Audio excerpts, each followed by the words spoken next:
The year is 1908. Across the glittering ballrooms of Europe, one man commands attention wherever he appears. Portly, bearded, immaculately dressed, King Edward VII of the United Kingdom is 67 years old, but his eyes still sparkle with the appetite for pleasure that has defined his entire life. Tonight, at a state dinner in the French embassy in London, those eyes fall upon someone who will change the course of European history. Her name is Countess Sophia von Ritterfeld, and she represents everything the aging king has never been able to possess.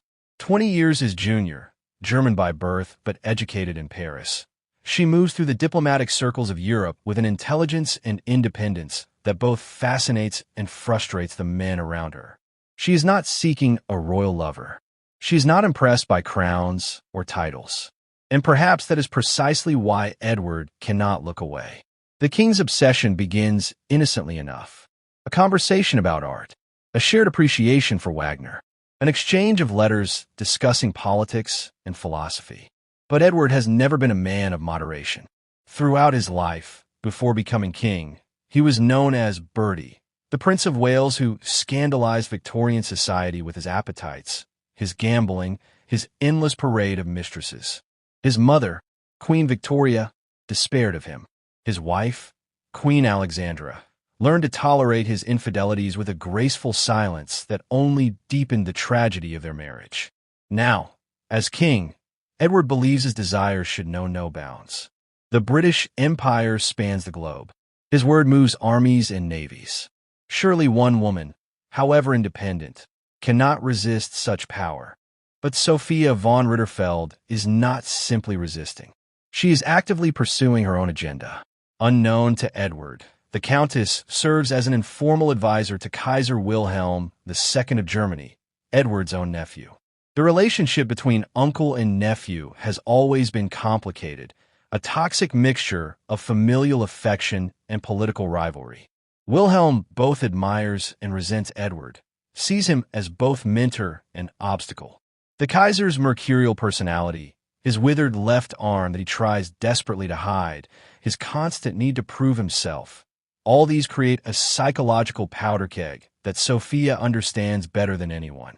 When she reports to Wilhelm that his uncle, the King of England, has developed what she delicately calls an inappropriate attachment to her, the Kaiser's reaction is not what she expects. Wilhelm does not rage or demand her return to Berlin. Instead, a strange smile crosses his face. Here, perhaps, is an opportunity. Here is a weakness in the uncle who has always seemed so confident, so comfortable in his own skin.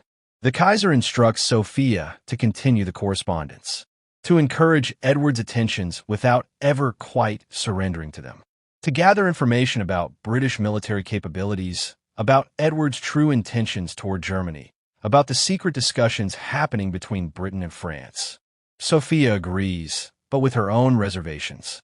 She has spent years in the diplomatic shadows, learning that information is the most valuable currency in Europe. She will play this game, but on her own terms. Through the summer of 1908, the letters between Edward and Sophia grow more frequent and more intimate. The king writes to her about his loneliness, about the burden of the crown, about his dreams of a peaceful Europe where art and culture might triumph over militarism. Sophia responds with carefully calibrated warmth, sharing just enough of herself to keep him engaged, never quite enough to satisfy his hunger. But Edward's obsession is beginning to affect his judgment. During meetings with his ministers, he dismisses concerns about German naval expansion. He insists that diplomacy, personal relationships between crown heads, can prevent any conflict. His foreign secretary watches with growing alarm as the king, usually so shrewd in matters of state, seems to be operating under some private delusion. Meanwhile, Sophia's position becomes increasingly dangerous. She has begun to genuinely respect Edward, to see past the aging roue to the man who genuinely wants peace, who understands that the old order of Europe is crumbling. When Wilhelm demands more aggressive intelligence, asking her to seduce British military secrets from Edward, she hesitates. The game has become too real. In October, Edward proposes a private meeting, not in London, not in any official capacity, but at a neutral location, a villa in Switzerland where they might speak freely, away from the eyes of courtiers and spies. Sophia knows this is the moment of decision. If she refuses, the correspondence ends, and with it, her value to the Kaiser. If she accepts, she crosses a line from which there may be no return. She accepts. The meeting is arranged with elaborate secrecy. Edward travels under a pseudonym, accompanied only by his most trusted aide. Sophia arrives alone, telling Wilhelm she is visiting relatives in Zurich. For 3 days, in a villa overlooking Lake Geneva, the King of England and the German Countess exist in a bubble outside of history. What happens during those 3 days will be debated by historians for decades. No official record exists. The few servants present were sworn to secrecy and later died without revealing what they witnessed. But the effects of that meeting ripple outward almost immediately. Edward returns to London a changed man. The dreamy romanticism that had clouded his judgment burns away. Whether Sophia rejected him, whether she revealed her true allegiance to Wilhelm, whether something else transpired, we can only speculate. But the king who returns is harder, colder, more focused on the gathering storm clouds over Europe. Within weeks, Edward authorizes expanded naval construction to match Germany's growing fleet. He personally intervenes in military planning discussions, pushing for stronger commitments to France and Russia. The entente that had been forming between Britain and France solidifies into something closer to an alliance. When Wilhelm learns of these developments, he is baffled. This was not the plan. Sophia was supposed to soften Edward, to make him more accommodating, not turn him into an active adversary. The Kaiser summons Sophia to Berlin. Their meeting is not pleasant. Wilhelm accuses her of betrayal, of falling under Edward's spell, of sabotaging German interests. Sophia, for perhaps the first time in her diplomatic career, tells the complete truth. She explains that Edward discovered her role as Wilhelm's agent, that the revelation destroyed any romantic illusions but forged a strange kind of respect between them. She tells Wilhelm that his uncle now sees Germany not as a rival to be accommodated, but as a threat to be contained. Wilhelm's response reveals the depths of his psychological complexity. He does not rage at this disaster. Instead, he begins to weep. He speaks of his childhood in England, of his love for his grandmother Victoria, of his eternal sense of being an outsider in his own family. He tells Sophia that Edward has always looked down on him, always treated him as the crippled child rather than a fellow emperor. Now, he says, Edward has taken from him the one person who seemed to understand the burden of being Wilhelm II. But Wilhelm's tears quickly transform into something darker. If Edward wants confrontation, then confrontation he shall have.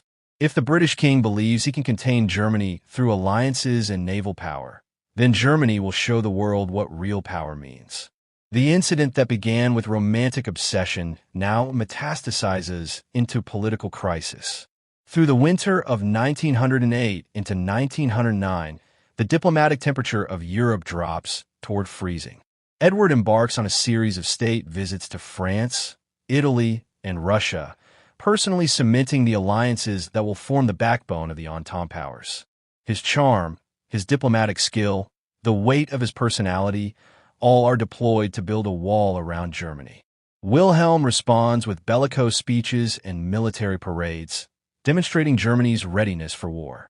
The German press, taking cues from the Kaiser's mood, begins a campaign of anti-British propaganda. Old resentments about colonialism, about British naval dominance, about what Germans see as encirclement by hostile powers, all bubble to the surface. And Sophia von Ritterfeld?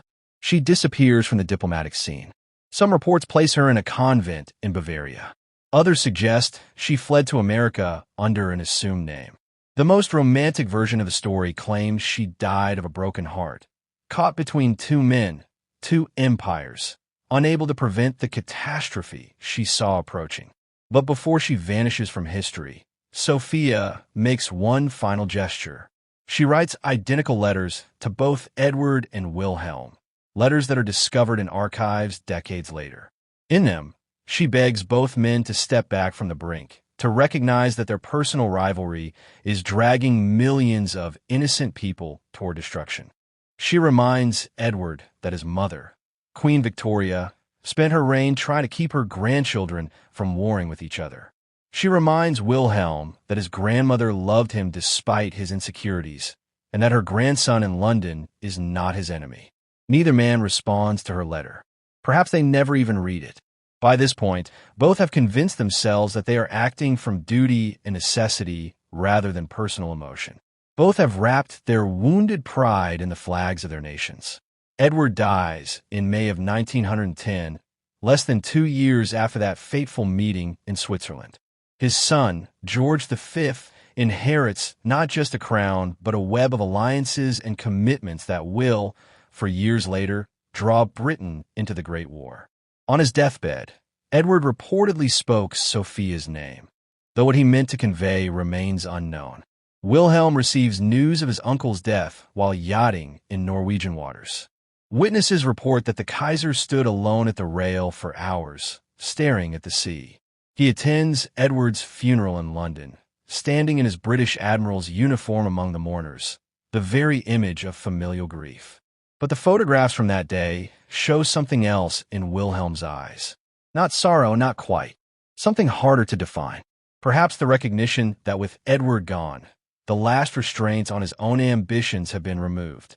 The question that haunts historians is whether any of this was inevitable. Would the First World War have happened without Edward's obsession with Sophia? Without the personal humiliation and rage that drove both king and Kaiser to more extreme positions? The conventional answer is yes, that the war emerged from deep structural forces. Nationalism, imperialism, the alliance system, the arms race, the decline of the Ottoman Empire. But the human heart is not separate from history. It is the engine of history. The decisions made by Edward and Wilhelm in those crucial months of 1908 and 1909 shaped the diplomatic landscape of Europe. Their wounded pride, their need to prove themselves, their inability to step back from personal confrontation, these were not merely the backdrop to larger forces, but the forces themselves. Consider the alternative history, the world that might have been, if Edward had never met Sophia, or if he had met her and simply enjoyed a brief, inconsequential affair as he had with so many women before her. If Wilhelm had never learned of his uncle's weakness, never felt the sting of being used as a pawn in someone else's romantic game. In this alternative Europe, perhaps the crises of 1911, 1912, 1913 are managed differently. Perhaps diplomatic solutions are found. Perhaps the assassination in Sarajevo in 1914 remains a regional tragedy rather than a global cataclysm. But this is fantasy, the kind of historical speculation that serves no purpose except to highlight what actually happened. Edward did meet Sophia. Wilhelm did feel betrayed. The personal did become political, and the political became military, and the military became catastrophe. After the war, after the millions of dead, after the empires fell and the maps were redrawn, an elderly woman was interviewed at a monastery in Argentina. She refused to give her full name, but was identified in local records as Sophia R. When asked about the rumors that she had once moved in royal circles, that she had been at the center of events that shaped the world, she smiled sadly and said only this: "Men who wear crowns believe they are making history. They do not realize that history is making them." Whether this woman was truly Countess Sophia von Ritterfeld remains unconfirmed. The monastery had no records of her arrival and no record of her death. Like so much of this story, she exists in the space between fact and legend, between what we know happened and what we imagine might have happened. What we do know is this: in the summer of 1908, a man and a woman met at a party. Words were exchanged, letters were written, a meeting was arranged. Two empires moved toward collision, and 5 years later, the world went to war. The lamps are going out all over Europe, British Foreign Secretary Edward Grey famously said in August 1914. We shall not see them lit again in our lifetime. He was speaking of the street lights of London going dark as Britain entered the war. But perhaps he was also speaking of something else. The end of an era when monarchs knew each other personally, when family ties crossed national boundaries, when it seemed possible that diplomacy and personal charm might prevent conflict. Edward VII believed in that world. He was, in many ways, its last and greatest champion. He traveled ceaselessly, speaking German in Berlin, French in Paris, Italian in Rome. He knew the secret of the powerful, that behind every title and crown was simply a person with fears and hopes and desires that could be understood and managed. But he forgot that being understood cuts both ways. When Wilhelm understood Edward's weakness, his obsession with Sophia, the Kaiser saw not a fellow human being, but an opportunity to exploit. And when Edward understood that Wilhelm had used Sophia against him, the king saw not his troubled nephew, but an enemy who must be contained. The romantic obsession became a political humiliation. The political humiliation became a personal vendetta. The personal vendetta became a military confrontation. And the military confrontation became, eventually, the war that destroyed the old Europe forever. In the ruins of that war, amid the shattered dynasties and the millions of graves, the story of Edward ends. Sophia seems almost trivial. What does one king's infatuation matter compared to the mechanized slaughter of the Western Front? What significance can we assign to wounded pride when set against the Armenian genocide, the Russian Revolution, the influenza pandemic that followed the war? And yet, history is not made only by vast impersonal forces, by economic systems and social movements and technological change. History is also made by individuals, by their choices and mistakes, by their loves and hates, by the thousand small decisions that seem inconsequential at the time, but accumulate into catastrophe. Edward VII was a man of his era, a Victorian monarch trying to navigate an Edwardian world. He believed in personal diplomacy, in the power of royal prestige, in the essential decency of the European elite. He believed, perhaps, that he could have one more adventure, one more romance, one more proof that despite his age and his duties, he was still alive, still capable of feeling deeply. He was wrong, but his mistake was a human one, the kind any of us might make. We see someone who represents what we cannot have, and we want them all the more for their unavailability. We convince ourselves that our feelings are special, unique, powerful enough to overcome any obstacle. We ignore the warning signs because desire makes us stupid, makes us reckless, makes us believe in impossible outcomes. Edward wanted Sophia. Wilhelm wanted to hurt Edward. Sophia wanted to survive in a world where women, even brilliant and capable women, were chess pieces in games played by men. And millions of soldiers, workers, mothers, children wanted nothing more than to live their lives. The soldiers did not get what they wanted. Neither, in the end, did the king or the Kaiser or the Countess. History took their small human desires and twisted them into something monstrous, into trenches and poison gas and shell shock and mass graves. The villa in Switzerland where Edward and Sophia met was destroyed during the war, bombed by accident during an Austrian raid that missed its target. The French embassy in London where they first met was damaged in the Blitz during the Second World War. The letters they exchanged were scattered across archives in 3 countries, fragments of a relationship that helped fragment Europe itself. But memory persists. Stories persist. And the questions persist. Could it have been different? Was the war inevitable? Or did individual choices matter? How much weight should we assign to the personal dimension of historical events? When does a king's romantic obsession stop being a private matter and become a matter of state? These questions have no easy answers. Perhaps that is the point. History is not a morality play with clear lessons and obvious villains. History is messy, complicated, driven by a mixture of structural forces and individual agency, by accident and intention, by the rational and the emotional. King Edward VII died, believing he had done his duty, that his alliances would preserve the peace, that his diplomatic legacy would prevent the war he feared. He was wrong about almost everything except his fear. The war came, just as he sensed it would. And in that war, the world he had known, The world of royal diplomacy and personal relationships between crown heads died along with millions of others. Sometimes a romance is just a romance, and sometimes it is the spark that ignites a continent.